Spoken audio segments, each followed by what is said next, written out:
back, everyone! We're looking to wrap with our two main ladies today. I can already smell our success.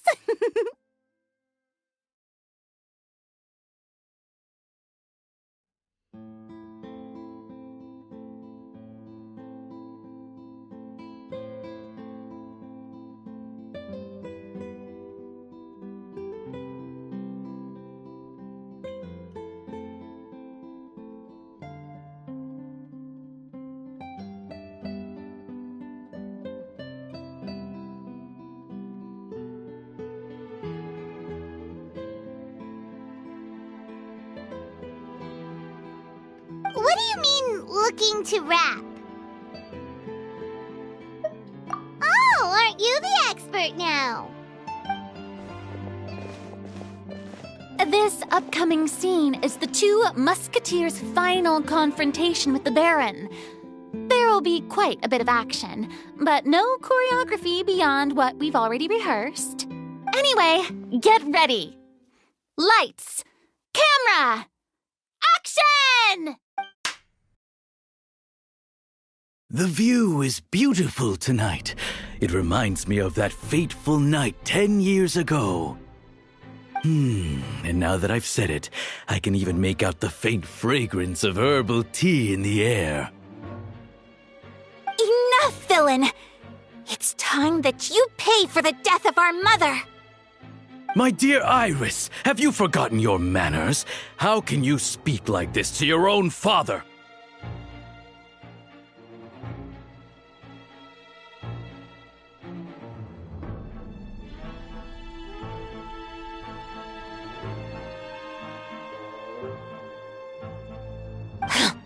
I'd sooner swallow all of my teeth than call you father.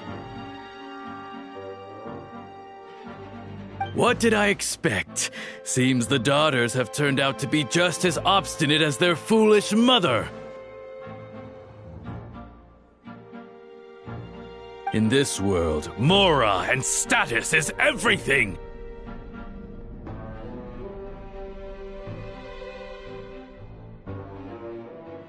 She thought she could blackmail me using her children and force me to grant her recognition and concessions? Ah, how naive can a woman be? Mother never asked a single thing of you. All she wished was for us to live a peaceful life, just like the others.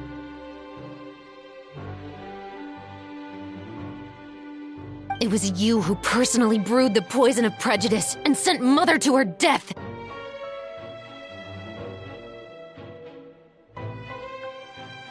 Compared to that deadly poison, the 2 bullets that will soon pierce through your heart will be like sweet mercy!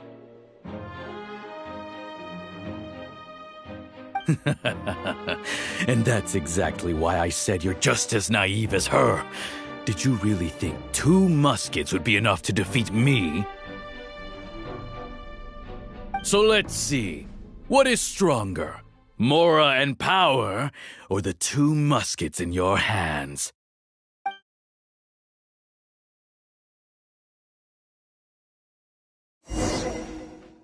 Get them! Tulip! There are too many of them! It'll be okay. We'll cover each other, Iris.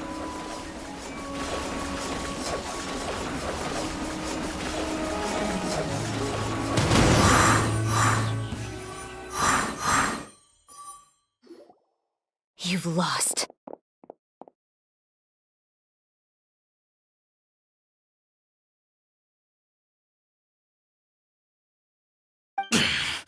To think I'd lose to my own 2 kids!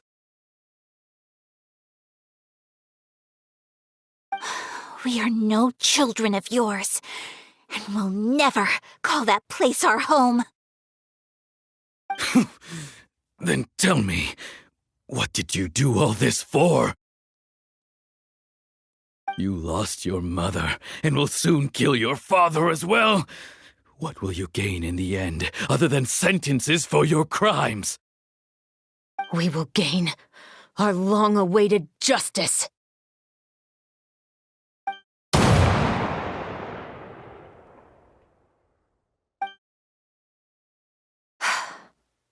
It's over. Finally, it's over.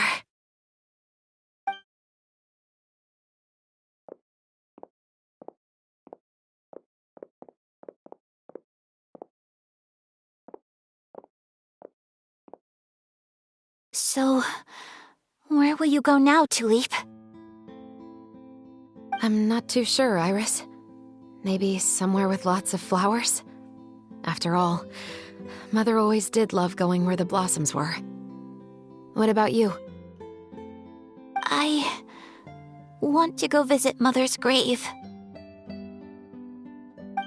Yeah, that's not a bad idea. Huh? Tulip, look!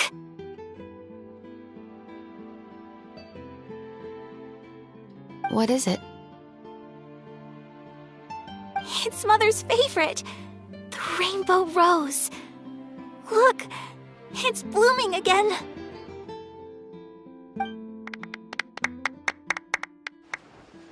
Excellent! That was beyond mesmerizing.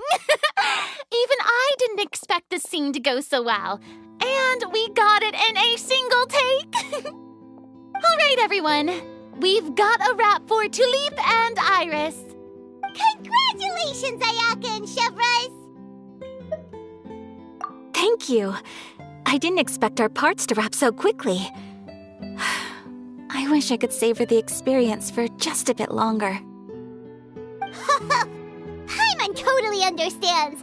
Paimon's not ready to say goodbye to the clapperboard either. Filming has really been a lot of fun. You were great too, Chevres. The way you said, long-awaited justice. It gave Paimon chills! That is indeed my favorite line in the whole book. I still remember trying to act it out in my room the first few times I read it. Whoa! Paimon would have never guessed you're that type. Who doesn't like stories where the guilty are punished and justice prevails over evil? Don't forget, I'm the captain of the Special Security and Surveillance Patrol. Captain, I have something urgent to report. Please excuse me, everyone. I'll be back in just a moment. It's okay, don't worry about us.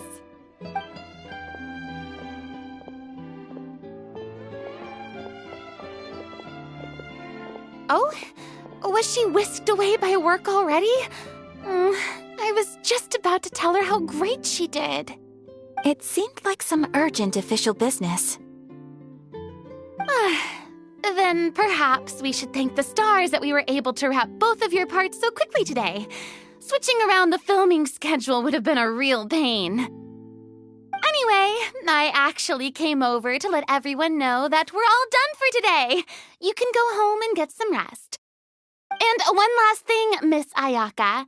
Your acting skills today were immaculate as always. Are you sure you won't consider taking up full-time acting? See, I just happen to know this great troupe that's still looking for a lead actress. Thank you for your kind words, Director Farina. Unfortunately, there are still many matters that I have to take care of back home at the Yashiro Commission. I cannot remain in Fontaine to pursue an acting career. Nevertheless, I will make sure to treasure this incredible opportunity in my heart. Oh, that's a shame, but I understand. Just let me know if you ever change your mind. I believe it's also about time for me to take my leave. But hopefully I'll see you on set over the next few days. Even though my part's wrapped, I'd still like to swing by and help out the crew. See you tomorrow, Traveler and Paimon. Yep, see you tomorrow!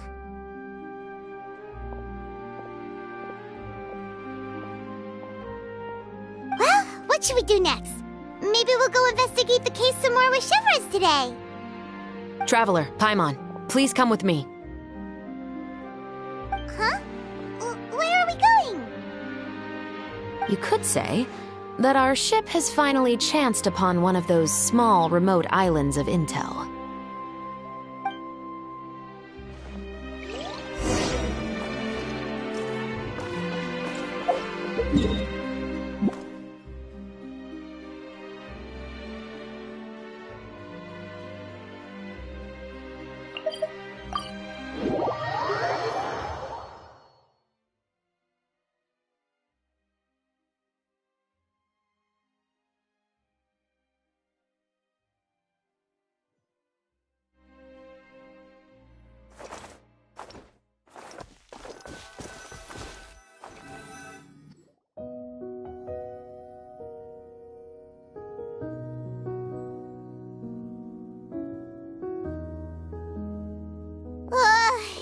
Paimon's exhausted. Paimon definitely didn't expect having to float this far after a full day of filming. So, Chevreuse, why did you take us here? Affirmative. It wasn't anything conclusive, but it should show us a clear way forward. Have you ever heard of someone by the name of Emily? Oh, you mean that famous perfumer? She's a good friend of mine. She's lent me her aid several times in the past to resolve some difficult cases. After I discovered the rainbow rose at the scene of the murder, I sent it to her. After all, she's probably the foremost expert on flowers and scents in all of Fontaine. And then? There was nothing remarkable about the flower or the trace amounts of soil left on it. But according to Emily, the rainbow rose left by the killer was derived from a very rare cultivar. Huh. Paimon didn't know that there were different varieties of rainbow rose. Paimon just thought they grew everywhere in the wild. Flowers that are deliberately cultivated will always show some different features from those that bloom in the wild. We already knew that the rose left at the scene belonged to a special cultivar, but with Emily's expertise, we were able to pinpoint the place where it was first picked from. Oh, Paimon gets it now. So whoever first planted that rainbow rose was probably the killer.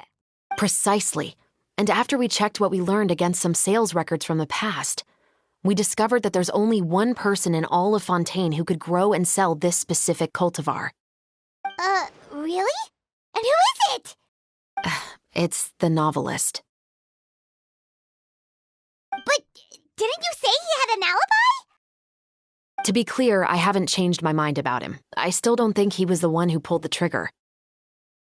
However, that doesn't mean the true culprit never visited him at his home or never purchased a rainbow rose from his garden. Whatever the case, we will have to confirm a number of things with him. So you mean the next place we need to go is... Yes, we're going to pay him a visit at his home.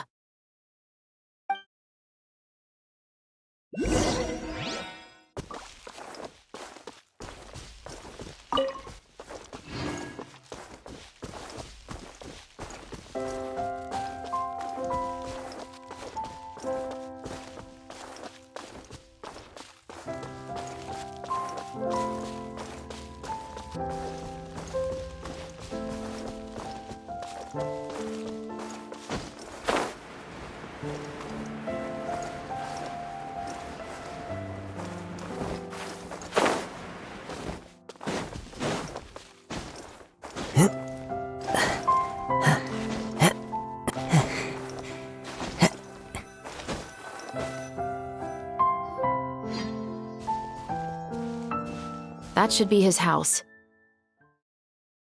There are so many Gardamex stationed around the place. That's pretty unusual, right? According to what he told me last time we spoke, he hired them so he won't be harassed or disturbed. Huh. So there are a lot of flowers in his garden, but Paimon doesn't think we'll be able to pick one without alerting the Gardamex. Right, which is exactly why I think there has to be a special connection between him and the killer. So, should we knock? Just wait here for now. I'd like to take care of a number of those Gardamex first. But they're so far away. How are you planning to do that? Don't forget, Paimon, I'm actually the real-life captain of the Musketeers.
All clear. Let's go. Wait! Paimon's a little nervous now that we know he could be the killer. Can we go over our plan of action again? I'll go knock on the door and make sure it's safe inside. Once we're sure that we're in the clear, I'll ask him to come with us for a quick round of questioning at the guard's headquarters. But can't we just arrest him? We still have no evidence that he's the killer, or that he lent the killer any direct aid. Still, it would be appreciated if you could pick a rainbow rose from his garden for me while I'm talking to him. It'll help the Marachose Phantom confirm Emily's theory. Sure, no problem. Just be careful, Chevres.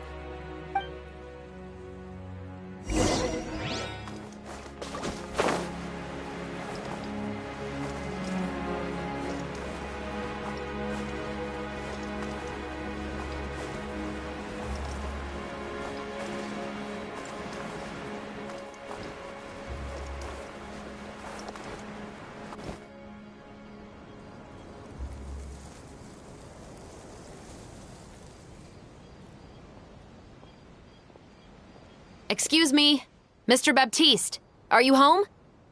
Who could it be at this hour? Oh, it's you, Officer Chevres. Would you mind accompanying me to the guard's headquarters, Mr. Baptiste?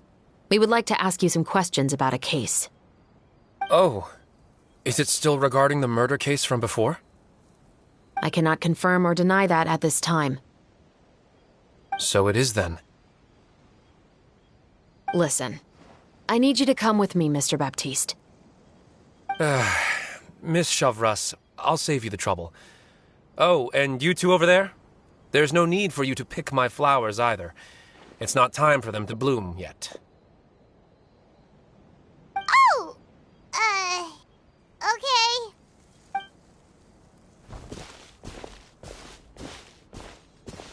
By saving me the trouble, you mean... I will confess. I was the killer. Huh? He just admitted he's guilty! Please relax, everyone. I'm not armed. The musket you're looking for has been buried in my backyard. Then it's my responsibility to inform you, Mr. Baptiste, that everything you say right now will be used as evidence for the inevitable trial. Yes, I am perfectly aware of that. I must say, I hate this feeling. Oh? Is it because I confessed? Or because you've been proven wrong? Both, I suppose. For the same reason as the one I wrote out in my novel, of course. I did it to exact revenge. I know you haven't figured out the link between the two of us. Had you done so, I'd have been taken away to the headquarters a long time ago. But that won't stop me from always remembering his grotesque face. After all, he was the one who killed my mother. Your mother is still healthy and well. You know, I was adopted as a child. I was referring to my birth mother. That was never recorded in the orphanage's records. Please forgive a 6-year-old child for concocting some lies to protect himself after watching his mother die right in front of him. So, your novel, it was like a record of your life? No, of course not. It was a work of fiction with many embellished parts. But I am indeed the illegitimate son of a wealthy and influential man who abused his power to murder my mother. That part was 100% real. But the man you killed didn't have a Mora to his name. He was a hired assassin, an irredeemable beast who sank his fangs into a defenseless woman just for a few bags of Mora.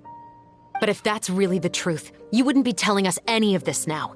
You still haven't managed to take revenge against your father, the true mastermind behind it all.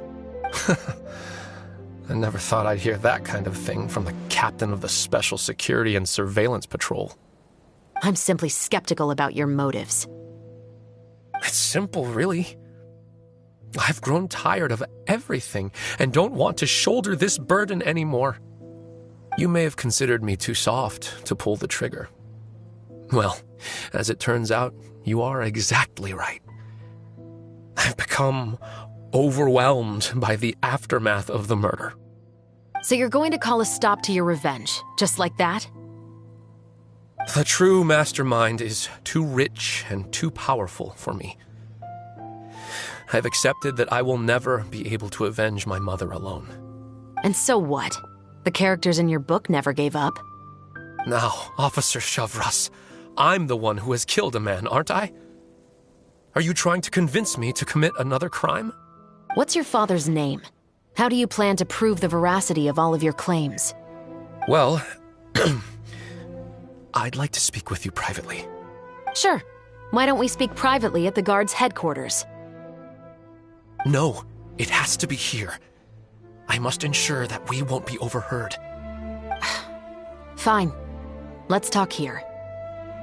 When I said won't be overheard, I meant by anyone. I would like to speak with you and you alone.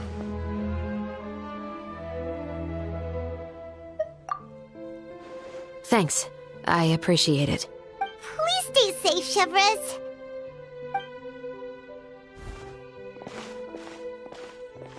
All right. Let's hear it. Will you really believe what I'm about to say? Well, that depends on what you're going to tell me. Fair enough. Fair enough. Then listen closely.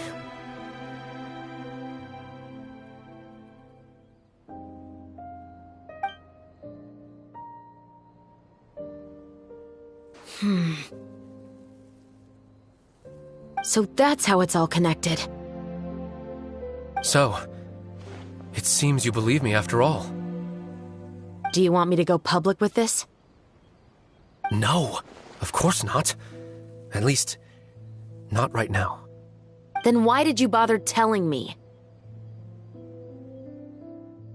You've read my work. What do you think? Even if you were to go public with all of this right now, he'd simply deny everything. It's been too long. Almost 20 years. Anything that could be used as evidence has long faded away. Even if there might have been a solitary island of truth once upon a time, it has long sunk beneath the waves by now. Justice will never find him. Not if you don't try. I know that as the captain of the Special Security and Surveillance Patrol, you will always stand on the side of justice. But do you really think a cushy life in prison really constitutes justice for him? I bet he could lead an extremely comfortable life in the fortress of Meripede. What are you trying to say? I've been observing you from a distance. Your portrayal of the musketeer was exquisite. Pull the trigger of justice against him. Let the villain get what he deserves. You want me to let you go so you may complete your revenge?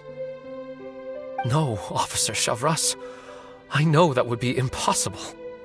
No. What I'd like is for you to perform the deed on my behalf.